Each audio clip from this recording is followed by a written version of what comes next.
Marvel Rivals, le jeu qui va probablement ruiner plus d'amitié qu'une partie de Uno mal jouée, sera dispo ce vendredi 6 décembre gratuitement sur PC, PS5 et Xbox Series, alors installe-toi que je t'explique pourquoi est-ce que tu risques de perdre totalement ton âme sur ce jeu. Le concept est simple, tu choisis ton héros ou vilain préféré dans l'univers Marvel, genre Spider-Man, Loki ou même Thanos si tu veux pas prendre de gants avec tes ennemis, t'as capté la ref, et tu te bats en 6v6 pour défendre ou attaquer un objectif. Chaque personnage a ses propres compétences, ses propres ultis, et surtout ses propres affinités. Ça veut dire que par exemple, si tu prends Spider-Man et qu'il y a un Venom dans ton équipe, tu auras le pouvoir Explosion de tenue qui te permettra d'avoir un pouvoir en plus pour rouler sur l'univers Marvel. Le jeu est forcément beaucoup comparé à Overwatch depuis son annonce et avec mes 1500 heures de jeu dessus, j'ai pas pu moi non plus m'empêcher d'y voir la ressemblance, que ce soit dans la typo, la DA, le style de jeu, le ton ou même les maps.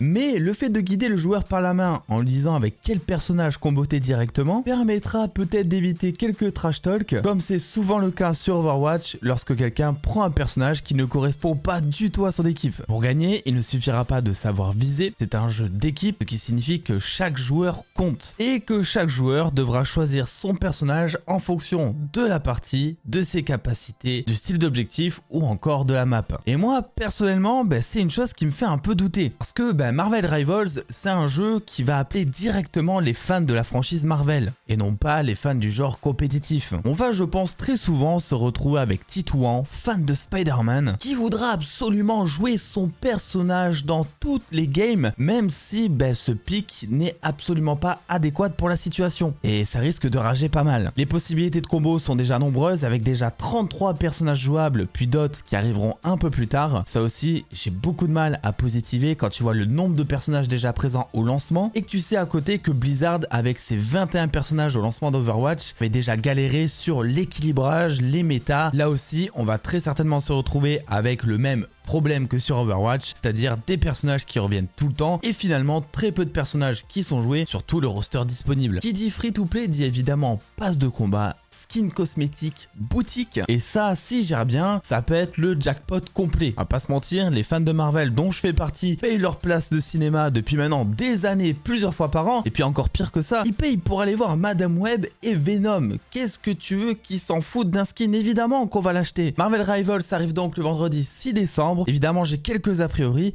mais on va tester ça très fort et voir si ça se valide ou si au contraire, on va prendre totalement notre pied sur le très long terme.